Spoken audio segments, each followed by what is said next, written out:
I've heard many people say that they can't make money in a bear market in crypto, but I'm here to show you how you can with this special market known as perpetual futures, which allows you to both long and short crypto assets. So in this video, we're going to break down perpetual futures in crypto. So first of all, what is a traditional future? So a traditional future is an agreement to purchase an asset at a fixed price on a certain day. So for example, maybe I might have an agreement to buy gold at $1,000 in December time. So the key is we've agreed a set price, but also we have a set time in which we need to purchase this asset. So now the difference between a perpetual future and a traditional future is in its name, perpetual, which basically means that it doesn't have a settlement date. So when we had the gold example, we had to buy it in December.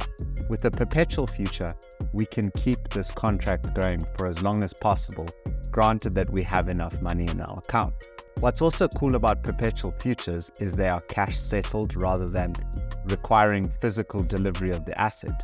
So what I mean by cash settled is depending on where we go in this trade, whether we were correct, we would gain some money, but if we were wrong, we'd have to pay out some money. So basically the difference is settled in cash.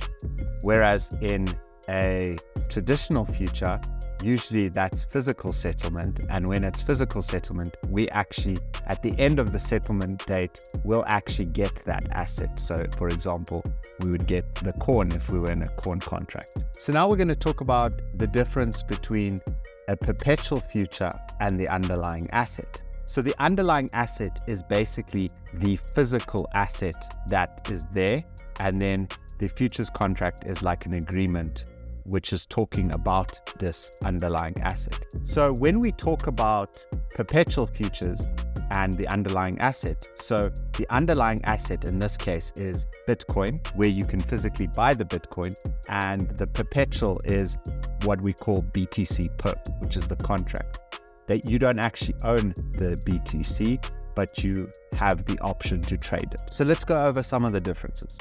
So for example, BTC, Bitcoin by itself, is on the spot market, so you can actually buy it, whereas BTC perp is on the futures market. The next difference is one you own. So the Bitcoin, just normal Bitcoin, you can actually own it, whereas BTC perp, it's just a contract that you own, but you don't actually own the asset. You just own the right to basically get to trade it. So another difference between the two is one is used to invest and the other one's used to speculate and trade.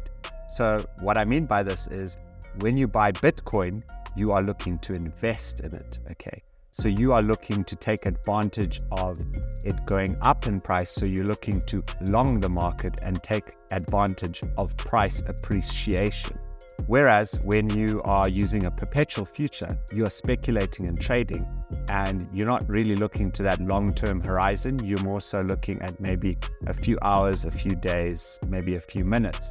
And what's cool is in this way, you can make money both longing and shorting markets. So when you're in a bear market, you can make money in the perpetual futures market, whereas you can't make money, in a bear market, you can't make money investing in Bitcoin while it's still going down.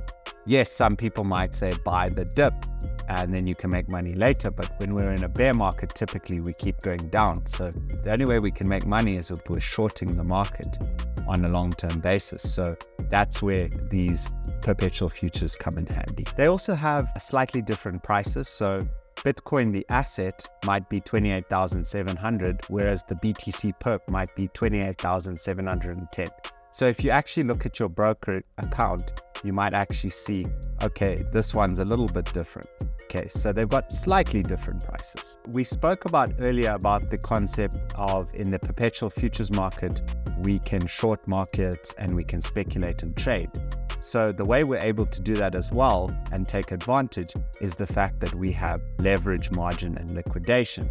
So for example, when we just invest in the spot market, if we just have $1,000 in Bitcoin, then if Bitcoin goes up by 1%, we can only make 1%. So we can make more money in the futures market with that same 1% with leverage and margin. And if you want to understand a little bit more about leverage and margin, you can watch that video right over there.